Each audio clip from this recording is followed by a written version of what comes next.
So, people always love using that butterfly effect metaphor. Right, yeah, definitely. You know the one like a butterfly flaps its wings in the Amazon and then it causes a tornado in Texas? Right. It sounds super poetic, but I mean, when you actually look at the reality of our current global system, we really aren't dealing with butterflies anymore. No, not at all. We are looking at a system so tightly, like aggressively wired together that a smuggled cell phone inside an Indian prison cell can and actually did trigger a massive diplomatic meltdown in Washington, D.C. Exactly.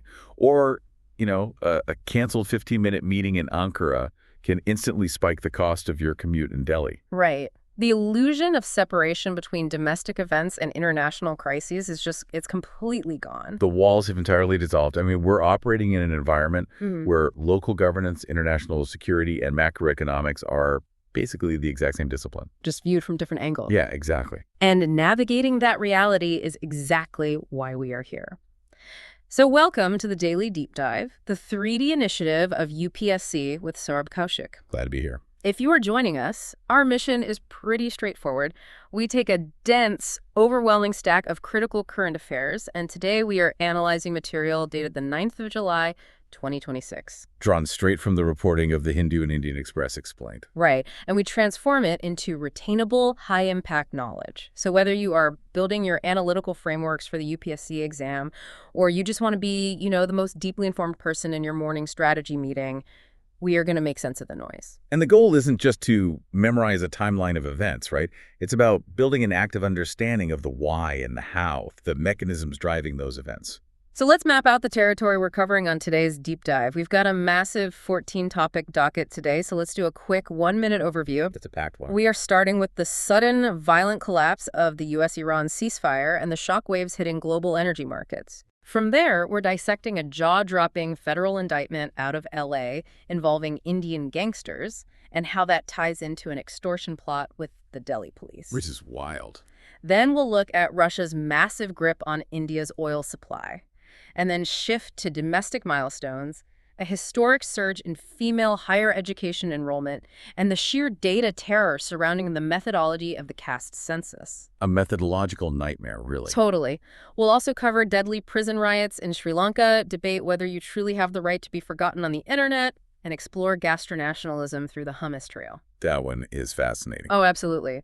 And finally, we'll connect the dots on the U.S.-Iran-Islamabad MOU background, the Strait of Hormuz flare-up, India's strategic defense posture at Great Nicobar, a Nijjar case comparison, and exporting Astra missiles to Indonesia. I mean, it sounds like a massive, disparate amount of ground to cover, but the through line is actually incredibly tight. Yeah. Yeah, as we unpack these, you're going to see how vulnerabilities in one sector inevitably triggered defensive reactions in another. Let's jump right into the deepest end of the pool then. Looking at this through, say, a GS Paper 2 International Relations and GS Paper 3 Energy Security lens, the Middle East just experienced a massive geopolitical breakdown. The total fracture. Right. So on July 8th, 2026, at the NATO summit in Ankara, U.S. President Trump stood alongside NATO Secretary General Mark Rutte and explicitly declared the U.S.-Iran ceasefire over.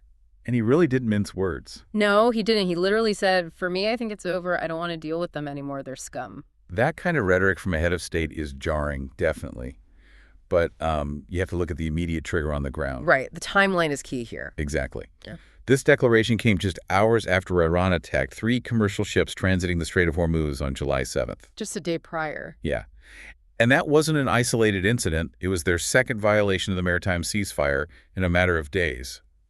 So the United States Central Command, CNNTCOM, they didn't wait for diplomatic channels to clear. They just moved. They retaliated instantly with what they categorized as, quote, powerful strikes against over 80 Iranian military installations. Wow. 80 targets. Upwards of 80, yeah. Yeah. And the escalation ladder didn't stop there. Iran's Islamic Revolutionary Guard Corps, the IRGC, immediately fired a barrage of missiles and drones at U.S. military bases in Kuwait and Bahrain. It's just spiraling. I mean, we even have UK Prime Minister Keir Starmer issuing desperate public pleas for both sides to step back, warning of, a global economic devastation. Which is a very real threat. But here's the mechanism I want to unpack with you, because the optics don't seem to match the quiet diplomatic reality behind closed doors. No, they never do. Right.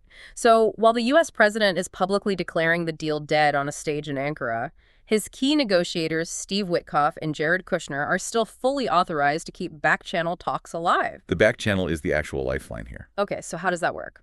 Well, the public rhetoric serves a domestic political purpose, right? Yeah.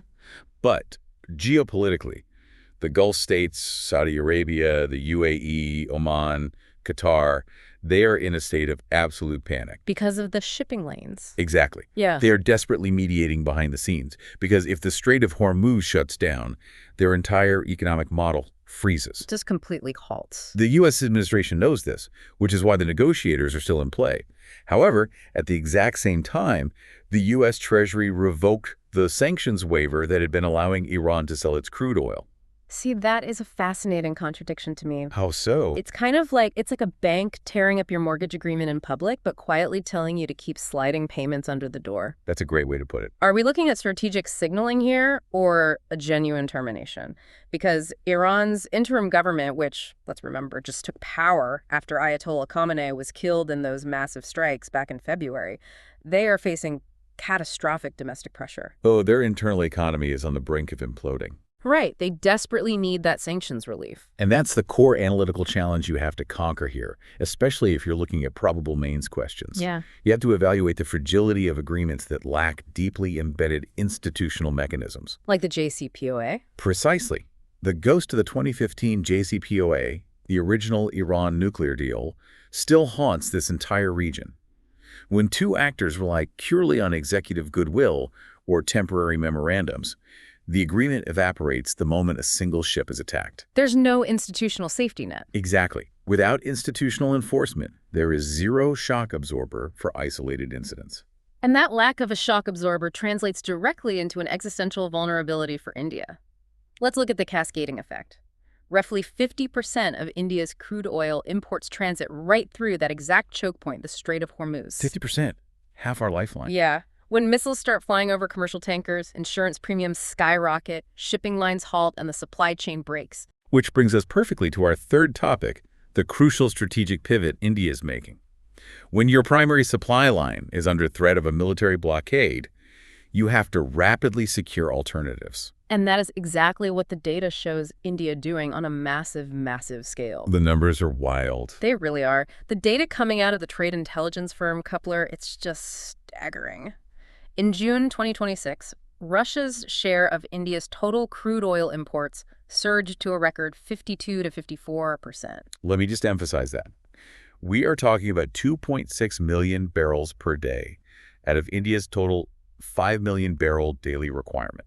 And to put that into historical context, before the Ukraine conflict escalated in 2022, Russian oil accounted for about 2% of India's imports. 2%. From 2% to over half the country's supply. That is a tectonic shift. And the underlying logic of that shift, from a GS3 economy and energy perspective, is purely logistical and geographic. Break that down for me. Well, Russian crude oil delivery routes, whether they're moving through the ESPO pipeline network or Arctic maritime shipping, they do not rely on the Strait of Hormuz. Ah, right. They bypassed the choke point entirely. Exactly.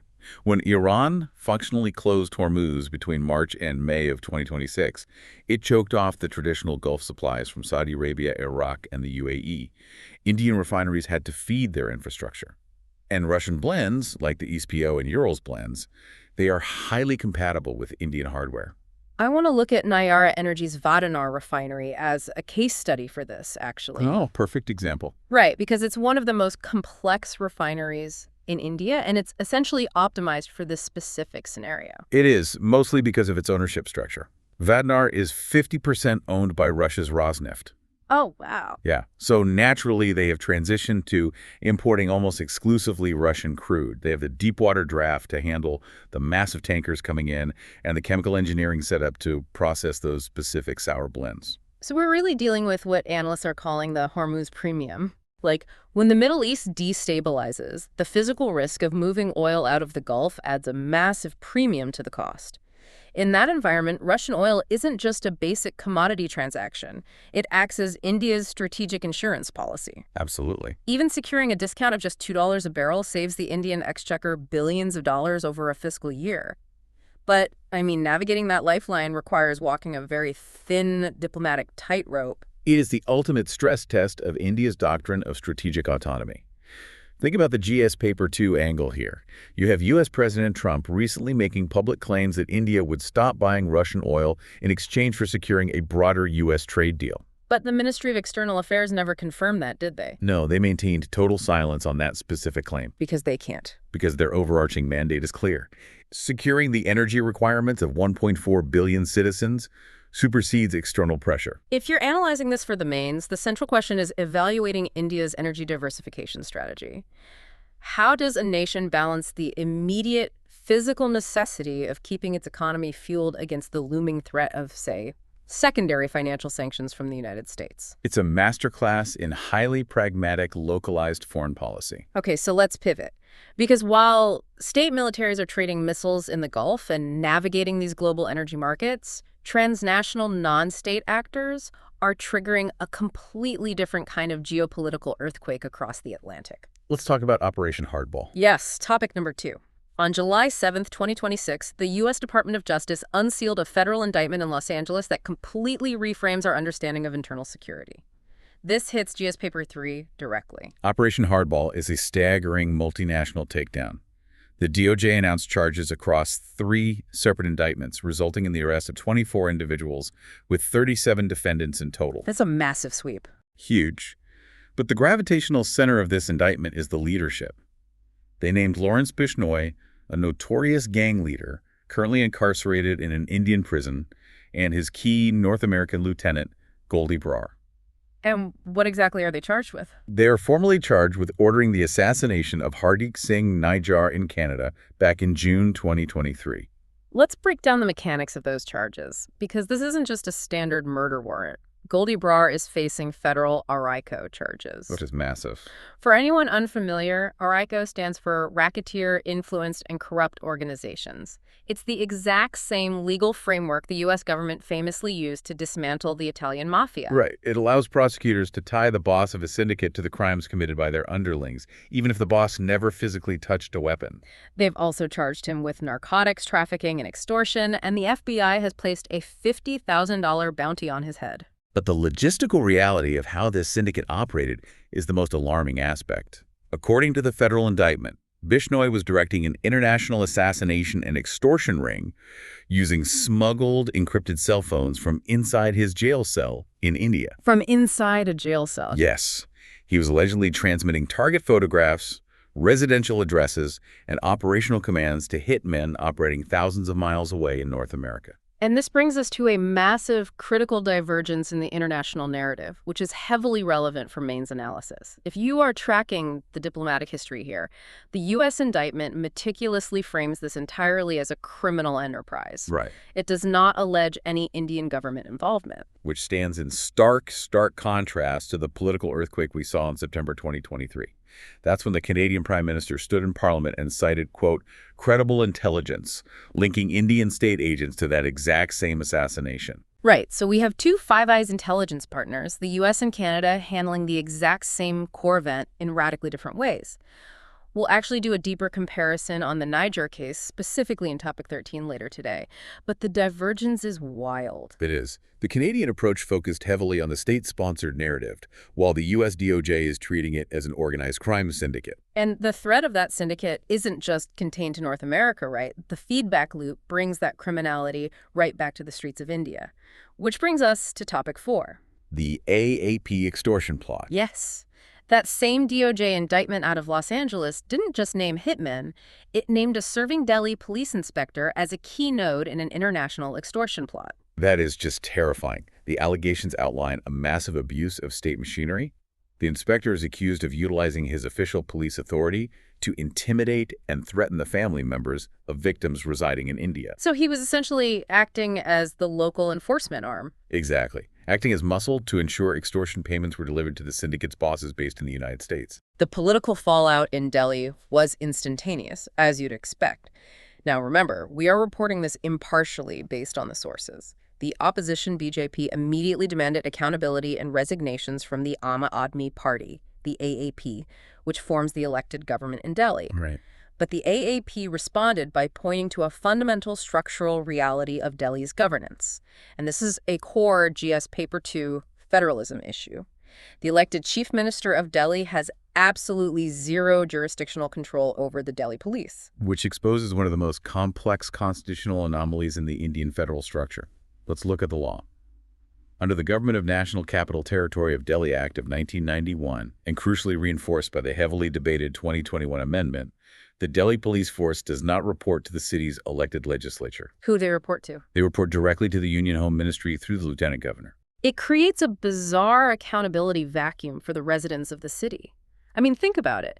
You vote for a government to manage your daily life, but that government cannot transfer, discipline, or direct the police force patrolling your own neighborhood. And the Supreme Court has repeatedly examined this friction. They've affirmed in multiple rulings that while the elected government manages everyday civic sectors, the lieutenant governor retains overriding exclusive authority over matters of public order, land, and the police. So if you're mapping out the governance framework here for a mains question, this scenario is the ultimate stress test of the division of powers in a union territory. It really is. It poses a highly modern governance question. How does an administrative structure, one that's fragmented by intense political rivalry, effectively root out a transnational extortion ring that uses encrypted digital networks to corrupt local law enforcement? It requires seamless federal cooperation. Yeah. Which, is incredibly difficult to achieve when the institutional design itself generates perpetual friction between the local and union governments. Exactly. Okay, let's shift our focus away from the friction of internal security and look at a sector where we're actually seeing massive, undeniable, quantifiable shifts. Fabric 5. Female enrollment in higher education. Right. We have the latest data from the All India Survey on Higher Education, the AASH 2024-25 report. And it marks a historic milestone in social justice and educational access. The sheer scale of the demographic shift here is remarkable. Since 2014, female enrollment in higher education institutions across India has surged by over 42%. 42%. We are now looking at approximately 2.38 crore women actively pursuing higher education degrees. But the absolute number isn't even the most vital metric here, is it? No, the critical data point is the Gender Parity Index, the GPI, for the gross enrollment ratio. The national GPI has officially crossed 1.01. Can you clarify that metric for the listener? Sure. So a GPI of 1.0 indicates perfect numerical equality. Crossing 1.01 means that proportionally a larger percentage of the eligible female population is entering higher education compared to the eligible male population. Yeah. The female gross enrollment ratio now stands at roughly 33.2%, which edges past the male ratio of 32.7%. And this isn't just a spontaneous sociological phenomenon, it is the compounding result of a decade of highly targeted policy architecture. Let's trace the policy drivers, because this is great material for GS Paper 2. It begins at the foundation with campaigns like Beti Bachao, Beti Padhao. Right, which heavily targeted improving the sex ratio at birth and ensuring retention in primary schooling. Exactly. Once that foundation was stabilized, the focus shifted to access. You have the PM Vidya Lakshmi portal drastically reducing the friction in securing educational loans, basically bypassing traditional banking biases. Which is huge. And you have the PM USHA scheme aggressively funding state universities to expand capacity. And crucially, we have to talk about the physical infrastructure. The expansion of Kasturba Gandhi Balika Vidyalayas, the KGBVs, and the construction of secure women's hostels in Tier 2 and Tier 3 cities. That changes everything. It really does. It removed the geographic and safety barriers that traditionally force young women to drop out after high school. Plus, the massive expansion of distance education networks has allowed women facing severe domestic or mobility constraints to access university curricula from home. The National Education Policy of 2020 set an incredibly ambitious target of achieving a 50% overall gross enrollment ratio by 2035. Crossing this gender parity threshold proves that massive systemic scaling is actually possible. But I want to introduce a dose of reality here and play devil's advocate. Yeah. Because we have to interrogate what these numbers actually yield. Okay, lay it out.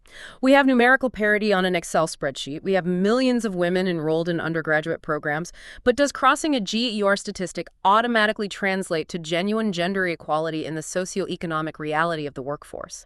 That is the exact analytical pivot required for a critical man's answer. Enrollment is merely the input. It is not the output. The crucial question is tracking the attrition rate between graduation and workforce participation.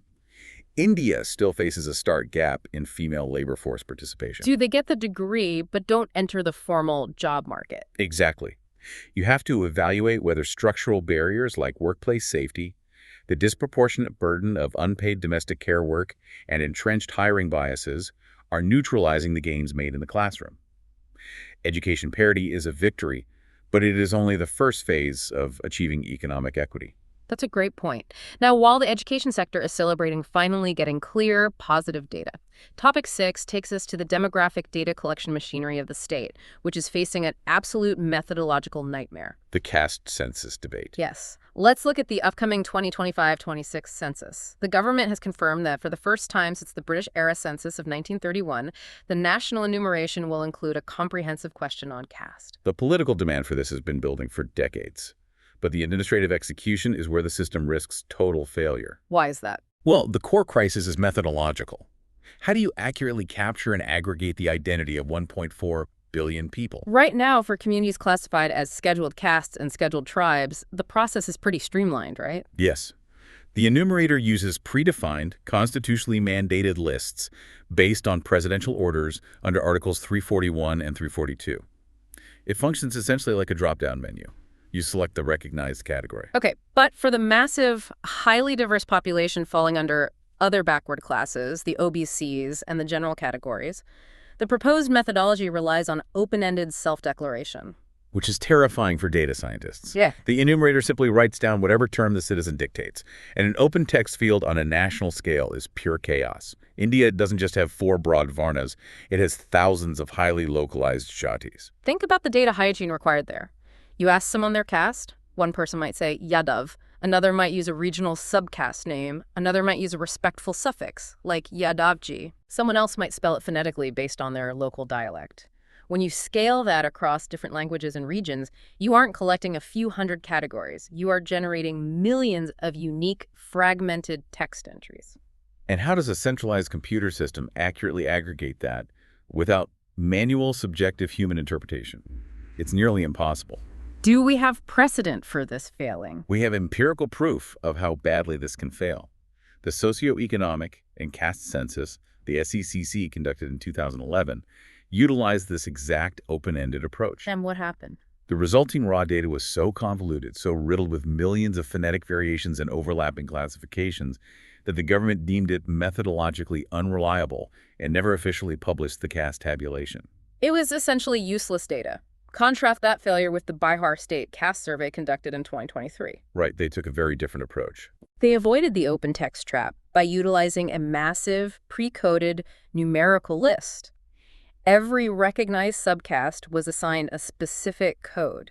It sounds like the difference between giving someone a multiple-choice test and a blank sheet of paper, right? That's a perfect analogy. One gives you data, the other gives you a headache. Right, because it forced standardization at the point of data entry, allowing Bihar to successfully publish data revealing that OBCs and extremely backward classes constituted over 63% of the state's population. And that precise data isn't just for academic sociology. It is the foundation for constitutional law. Look at the Supreme Court's landmark Pankaj Kumar ruling in 2024. That was about subcategorization, wasn't it? Yes, it permitted states to subcategorize scheduled castes to ensure that the most marginalized groups within that umbrella receive targeted affirmative action. So that exact legal logic naturally extends to the massive OBC umbrella. But you cannot implement targeted subcategorization if you don't have legally defensible, standardized data proving who actually constitutes that umbrella. Furthermore, reliable empirical data is the only mechanism that could potentially challenge the 50% ceiling on total reservations established by the Indrasani judgment. Oh, the 50% limit. Exactly. If a standardized census proves that marginalized communities represent a vastly disproportionate majority of the population, it provides the empirical ammunition required for a constitutional amendment to breach that ceiling. So the methodology isn't just some dry administrative detail. It literally dictates the future distribution of political and economic power in the country. That is the core takeaway for GS Paper 2. All right, let's pivot from the structural pressures of data collection to the literal structural collapse of physical institutions. Looking at our immediate neighborhood, the prison system in Sri Lanka just suffered a catastrophic breakdown. Topic 7. This ties into GS Paper 2 IR and GS Paper 1 Society. Between July 5th and 8th, 2026, Negombo Prison, which is a major facility located just north of the capital, Colombo erupted into the deadliest wave of institutional violence the island has witnessed in years. The final toll was horrific. They recorded 28 fatalities, including a prison officer, and left well over 100 individuals severely injured. And the anatomy of the riot exposes the extreme volatility of these environments. The violence wasn't initially aimed at the state, right? It ignited as a brutal turf war between two rival drug trafficking syndicates operating directly inside the prison walls. Right. The trigger was reportedly a tip-off provided by an inmate to the authorities regarding an internal narcotics operation. When guards attempted to intervene, they were overpowered, their firearms were seized by the gangs, and the facility just descended into total anarchy. They had to initiate the emergency transfer of 1,200 inmates just to regain physical control of the perimeter. But you have to understand, the gang violence is merely the spark. The fuel for this disaster is severe systemic overcrowding. How bad are the numbers? Data from the Human Rights Commission of Sri Lanka reveals a staggering reality. The national prison infrastructure is currently operating at a 286% overcrowding rate. 286%. Yes. They have forced over 41,000 inmates into a system designed with a maximum capacity of 15,000. I mean, how does human life even function at 286% capacity? You're talking about extreme deprivation of basic sanitation, medical care, physical space. It creates an environment where the state functionally loses control of the internal hierarchy to organize gangs. And this massive influx of inmates is largely driven by Sri Lanka's highly draconian drug enforcement laws. Right. The legal framework mandates incredibly harsh minimum sentences, including the death penalty, for relatively low-level narcotics offenses. This results in the mass incarceration of thousands of individuals without adequate judicial processing or rehabilitation infrastructure. It's a pressure cooker. And the United Nations Subcommittee on Prevention of Torture had just concluded a visit in June, specifically warning the government about the dire, explosive conditions inside these facilities. And this internal Sri Lankan crisis instantly became an Indian diplomatic priority, because among the 28 dead was a 73-year-old Indian national, Unnikrishnan S. The Indian High Commission in Colombo responded rapidly. They issued a formal note verbale to the Sri Lankan Foreign Ministry demanding transparency, a full investigation, and the protection of other Indian inmates. For those taking notes, a note verbale is an unsigned, formal diplomatic communication. It's heavier than a standard letter, but less aggressive than an outright démarche. And what's the legal principle driving India's intervention here? It's rooted in Article 21 of the Indian Constitution, which guarantees the right to life and personal liberty. Crucially, Indian jurisprudence and diplomatic doctrine extend the spirit of this protection to Indian citizens residing or incarcerated abroad. So, if you are analyzing this from a foreign policy perspective for Maines, you are looking at the delicate balancing act of the neighborhood first policy. Exactly. Like, how does New Delhi assertively demand accountability and protect its vulnerable citizens without alienating a crucial maritime neighbor by appearing to dictate their internal criminal justice reforms? It's a highly sensitive diplomatic maneuver. Extremely delicate. Moving from the physical confinement of state prisons, let's examine a completely different form of confinement for Topic 8. Being trapped by your own digital history. The right to be forgotten. Yes. This is a massive issue for GS Paper 2 governance and GS Paper 3 science and tech. The concept fundamentally asks whether you have the legal authority to force the internet to permanently delete your past. Which is a very modern problem. Right. So the modern framework for this originated in the European Union under the General Data Protection Regulation, the GDPR, specifically Article 17. The defining moment was a 2014 ruling by the European Court of Justice involving Google Spain. Right, the Google Spain case. A citizen essentially argued that an outdated, irrelevant notice regarding his past financial debts, which had long been resolved, was still appearing at the top of his Google search results and unfairly ruining his reputation. And the court agreed with him. They established that individuals have the right to demand search engines de-index specific links if the information is no longer relevant or excessive, even if the original source material, like the newspaper archive itself, remains legally published. That distinction is everything. He didn't force the newspaper to burn its archives. He forced the algorithm to stop amplifying it. Exactly. Now, here's where it gets really interesting for us. How does that translate to the digital landscape in India? We have the newly operational Digital Personal Data Protection Act, the DPDP Act of 2023. Does this legislation grant Indian citizens the same power to command an algorithm? The short answer is no, it does not. The DPDP Act avoids the sweeping language of the right to be forgotten. Instead, it provides significantly narrower mechanism under Section 12, which is defined as the right to erasure. Okay, break that down for me. Under this section, I, acting as the data principal, can submit a request to a data fiduciary, which could be a social media platform, an e-commerce site, or a bank demanding they erase my personal data. Yes, but this right is highly conditional. It generally applies if you formally withdraw your consent, or if the specific purpose for which you originally handed over the data has been fulfilled. Got it. And remember, the regulatory framework is still in its infancy. The Data Protection Board of India, the DPBI, was only established in November 2025, and the core compliance mandates won't fully hit the industry until May 2027. So if I can't force Google to de-index a search result under Indian law like I can in Europe, do I really have a right to be forgotten or just a right to ask nicely? That is the exact critical limitation that legal scholars are dissecting right now. The Indian framework lacks the specific mechanism to force a global search engine to de-index public links. Right. If a news website publishes an article about you and Google indexes it, Section 12 doesn't give you a clear, streamlined path to force Google to hide that link, especially if the news site claims a journalistic exemption. And unlike the European model, the DPDP Act does not provide a private right of action, does it? No, it doesn't, meaning you cannot independently sue a company for damages over a breach. You have to go through the board. Which leaves citizens heavily reliant on the judiciary to bridge the gap. We have seen Indian high courts step in previously, drawing upon the landmark 2017 Puttaswamy judgment that recognized privacy as a fundamental, intrinsic component of the right to life under Article 21. Right. For instance, courts have occasionally ordered the redaction of names from public digital court records in cases involving sensitive acquittals or minor offenses, just to protect individuals from perpetual digital stigma.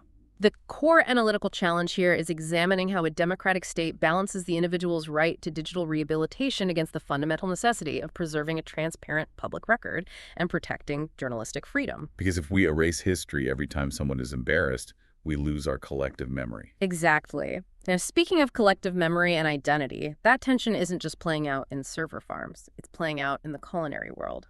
Topic 9. Gastronationalism. Yes, this introduces the fascinating, highly political concept of gastronationalism, specifically through the lens of the Hummus Trail.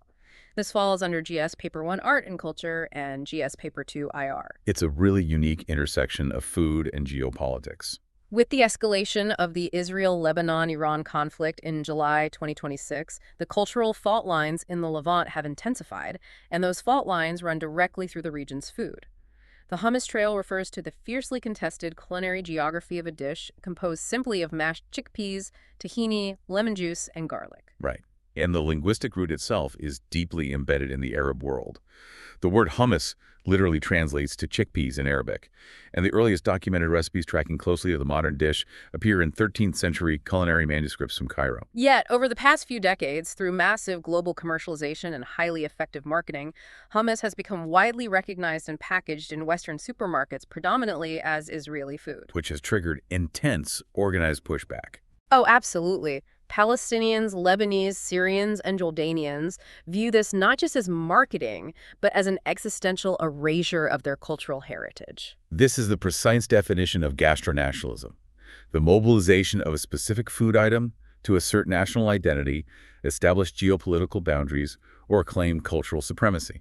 The stakes are viewed as entirely zero-sum. And we have seen this escalate into formal legal warfare. In 2008, the Lebanese Association of Industrialists actually petitioned the European Union to grant hummus a protected geographical indication, a PGI. Which would do what, exactly? It would legally recognize it as an exclusively Lebanese product, preventing any other nation from marketing it under that name in Europe. Oh, wow. But the EU ultimately rejected the application, ruling that the dish was too broadly regional to belong to a single modern nation-state. And the battle extends into the realm of international organizations as well. Both Israel and Lebanon have previously maneuvered to have elements of their cuisine, like falafel, inscribed on UNESCO's representative list of the intangible cultural heritage of humanity. And again, we're reporting impartially here, but the economic boycotts are highly active. Organizations aligned with the Boycott, Divestment, and Sanctions Movement, BDS, specifically target major Israeli-owned or affiliated hummus brands, framing their commercial success as gastrocolonialism. The systemic appropriation and monetization of an occupied culture's culinary identity. Exact. To understand the weight of this for the listener, you really have to look at how India utilizes geographical indications, or GI tags. Right, let's connect it back to India. India has aggressively registered over 650 GI tags, ranging from Darjeeling tea to basmati rice to highly specific regional weaves. These tags are not merely commercial patents, they are sovereign declarations of cultural ownership. They protect the economic livelihood of local artisans and farmers from international corporate piracy. So if you are analyzing gastronationalism for mains, the central question is evaluating how culinary heritage functions as a vital, highly contested component of soft power and food sovereignty in a globalized economy. It's a great potential essay topic, honestly. Okay, let's pull back from cultural boundaries and return to the hard physical boundaries of the Middle East for topic 10. To fully understand why the global energy market panicked in our first segment today, we need to dissect the structural flaws of the agreement that failed. The U.S.-Iran-Islamabad Memorandum of Understanding. Right. So after roughly 3.5 months of intense multi-front conflict earlier in 2026, the diplomatic channels finally produced a temporary pause. Mediated extensively by Pakistan in mid-June, the Islamabad MoU established a fragile framework. The terms appeared substantial on paper. It mandated a strict 60-day window for comprehensive negotiations. The United States agreed to lift its suffocating naval blockade and initiate the unfreezing of approximately $50 billion in Iranian sovereign assets held in foreign accounts. That's massive. And what did Iran agree to? In exchange, Iran agreed to immediately reopen the Strait of Hormuz to unrestricted commercial shipping. And the U.S. president initially touted it as a massive diplomatic victory, but the agreement contained a fatal radioactive flaw that guaranteed its collapse. The uranium stockpile. Yes. According to international monitors, Iran currently possesses an estimated 440 kilograms of uranium enriched to 60% purity. Let's pause on that because the mechanics are fascinating. For anyone wondering why 60% is the magic number, uranium enrichment isn't a linear process. How does it work? Getting the isotope from its natural state up to 60% requires a massive amount of technical infrastructure, time, and thousands of spinning centrifuges. Yeah. It's the hardest part of the process. Right. Going from 60% to 90%, which is the threshold for a nuclear weapon, is comparatively just a short, rapid sprint. Yeah. When a nation has 440 kilograms at 60%, their breakout time to build a device is drastically reduced to weeks or even days. And that technical reality terrifies the region. So the United States entered the 60-day window, demanding absolute, verifiable, zero enrichment. But Iran entered the same window, insisting that under the Non-Proliferation Treaty, they retain the absolute sovereign right to enrich uranium for civilian purposes. A 60-day window is simply not enough time to bridge an ideological canyon that wide. Neither administration could abandon their core stance without committing political suicide at home. And that leads to the most cynical aspect of this entire MoU. The domestic communication strategies. Exactly. Both leaderships effectively presented two entirely different realities to their citizens. The new Iranian supreme leader, facing immense pressure from hardline factions within the IRGC, who viewed any negotiation as capitulation, publicly denied that the MoU contained any concessions regarding their enrichment program. Simultaneously, the U.S. administration assured its domestic base and allies that dismantling the enrichment program was the central, non-negotiable pillar of the talks. They built a diplomatic bridge out of deliberate ambiguity. When you understand that the foundation was hollow, the sudden collapse we discussed in Topic 1 wasn't a surprise. It was an inevitability. And when that hollow bridge collapsed, the economic consequences were instantaneous. Which brings us to Topic 11, the Strait of Hormuz flare-up and the massive economic hit. Right. When the news broke on July 8th that the ceasefire was functionally dead, the global commodities market reacted violently. Brent crude, the international benchmark for oil prices, surged by $8 to $12 a barrel almost overnight. Because algorithms and traders instantly priced in the immediate threat of a total blockade of the Strait of Hormuz. Let's calculate the exact economic damage that inflicts on the Indian economy. We established earlier that India is overwhelmingly reliant on imports to meet its daily energy needs, bringing in almost 100% of its liquefied petroleum gas, the LPG you use for cooking, and a massive portion of its crude through the Gulf. Macroeconomic models show that for every $10 increase in the price of a single barrel of oil, India's current account deficit widens by an estimated $12 to $15 billion over the course of a year. That isn't just an abstract macroeconomic figure. It directly translates to immense pressure on the value of the rupee, imported inflation across the entire logistics sector, and reduced fiscal space for the government to fund social programs or infrastructure. Now, the Ministry of Shipping did release a statement noting that 3 Indian-flagged tankers managed to transit the Straits safely in the hours following the collapse. But relying on luck is not a national security strategy. No, it's not. The government emphasizes that India possesses a substantial financial buffer, roughly 10 months of import cover held in foreign exchange reserves, floating around $580 to $595 billion. But here's the reality check on that buffer. Foreign exchange reserves are fundamentally digital. They are numbers on a screen. You cannot burn $1 billion in a refinery to produce diesel. Exactly. When the physical supply chain is severed, financial wealth cannot instantly replace the actual commodity. And that brings us to the stark reality of India's physical buffer. Yeah. The Strategic Petroleum Reserve, the SPR. India maintains underground rock caverns designed to stockpile crude oil for emergency scenarios. Where are they located? They're at Visakhapatnam, Mangalore, and Padur. They hold a combined capacity of about 5.33 million metric tons. Which sounds like a massive volume of oil. But when you divide it by India's daily consumption rate, those caverns only provide enough cover for approximately 9 to 10 days. It is terrifyingly low. It's like driving a massive, heavy-duty truck across a barren desert. You have a wallet stuffed with cash, but you are only carrying a 1-gallon reserve tank in the back. If the next gas station is boarded up, your cash is useless, your engine is going to stall. The core analytical challenge here for Mains is evaluating the immediate imperative to vastly expand the physical capacity of the SPR, while simultaneously accelerating the transition to diversified energy sources that insulate the domestic economy for the geopolitical volatility of the Middle East. And because relying on Western maritime choke points is proving too costly, India is aggressively pivoting to project power and secure its sentry points in the East. This brings us to Topic 12, a monumental shift in infrastructure and strategic geometry. The development of Indira Point and the Great Nicobar Mega Project, GS Paper 1 Places, and GS Paper 3 Economy and Environment. Let's establish the geography first.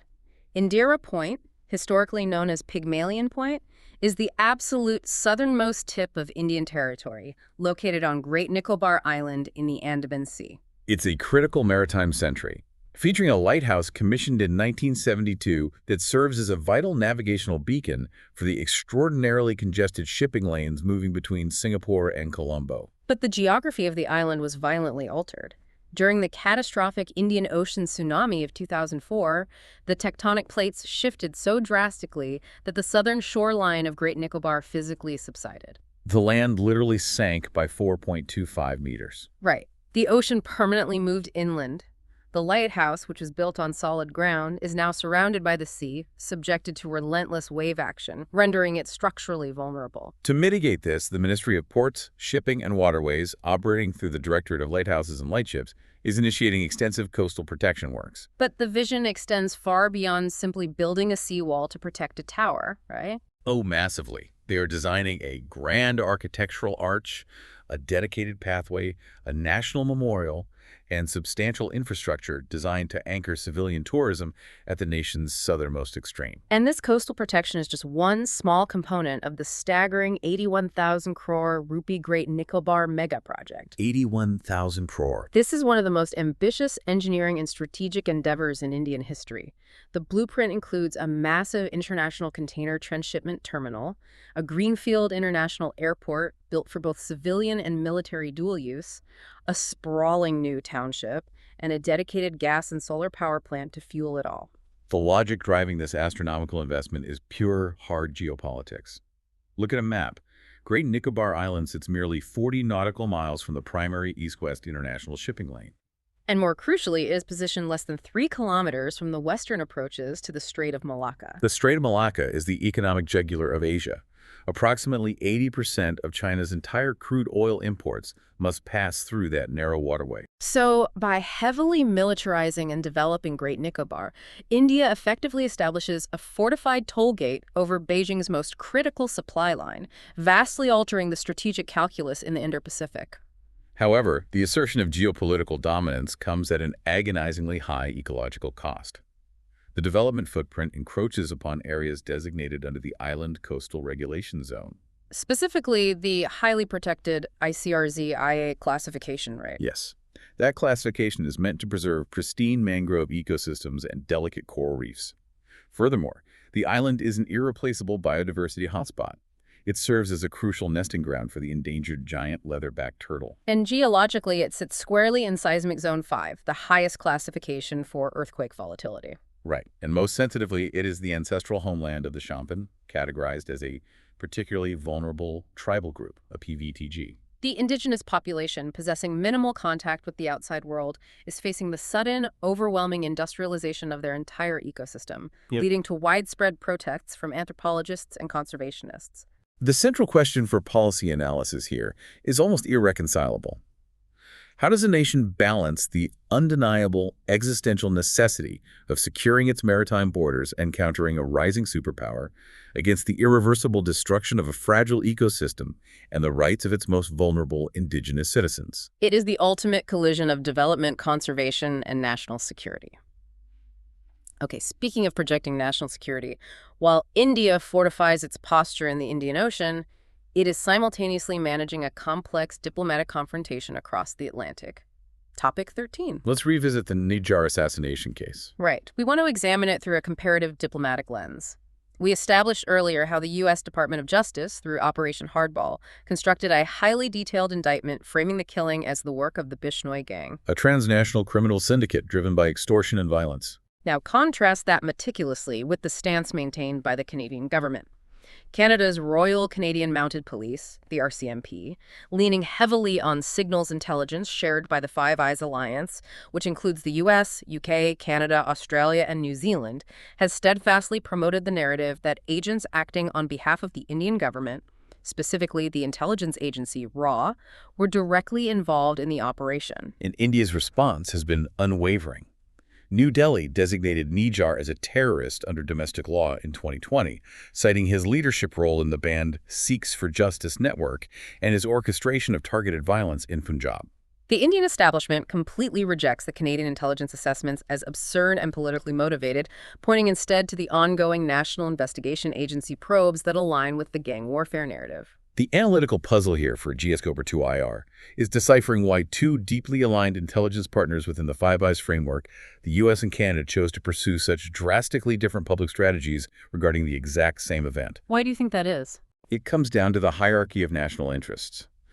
The United States chose a path that prioritized actionable, prosecutable law enforcement against a violent syndicate operating on its soil. Right, ensuring that the friction did not derail its massive strategic bilateral defense and technology partnership with India. Exactly. Whereas the previous Canadian administration, dealing with a highly vocal and electorally significant domestic diaspora, prioritized a public confrontation based on intelligence assessments rather than criminal indictments. It is a profound case study in modern diplomacy. You have to evaluate how internal security threats, specifically the fusion of transnational organized crime and diaspora militancy, are no longer contained by borders. They are actively dictating the foreign policy bandwidth of major global economies. Which leads perfectly into our final point of analysis today, topic 14. Right. While managing these fires globally, India just secured a massive transformative victory in its defense export strategy, physically cementing its influence in the Indo-Pacific. The Astra missile export to Indonesia. This is massive for GS Paper 3 Defense and GS2IR. In early July 2026, Prime Minister Modi conducted a highly strategic visit to Jakarta, Indonesia. The culmination of that visit was the signing of a landmark $630 million defense package. Under this agreement, Indonesia becomes the very first international customer for India's indigenous Astra Mki air-to-air missile system, alongside the acquisition of additional BrahMos coastal defense batteries.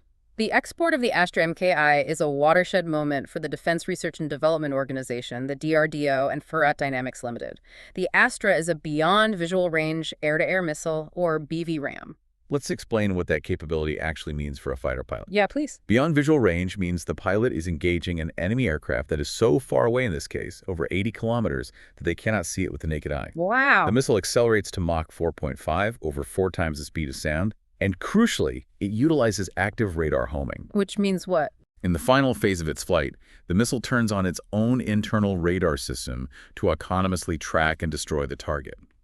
It is a fire-and-forget weapon, allowing the pilot to immediately evade or engage other threats. It is Tier 1 technology, but the geopolitical question is, why did Indonesia specifically choose an Indian system over established Western or Russian alternatives? The decision was driven by 2 massive factors. First, the hardware compatibility.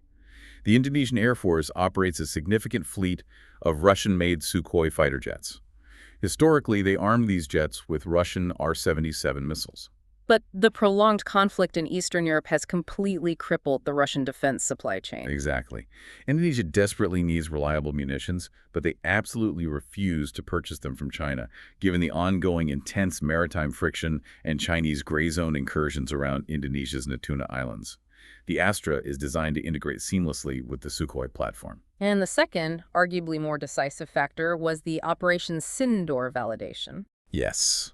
Back in May 2025, during India's retaliatory airstrikes against militant infrastructure following the Pahalgam attack, the Indian Air Force utilized the Astra missile in live, high-intensity air combat. The system performed flawlessly against complex enemy countermeasures and drones. That changes the entire export equation. Indonesian defense planners were not buying a theoretical weapon based on a glossy brochure. They were purchasing a combat-proven, battle-tested platform. And when you look at the map, the strategic synergy is breathtaking. Alongside the missile deal, India and Indonesia are jointly collaborating on the deepwater development of Sabang Port in Indonesia. Right. And where is Sabang Port? Sabang Port sits directly across the water from Great Nicobar Island, which we just analyzed.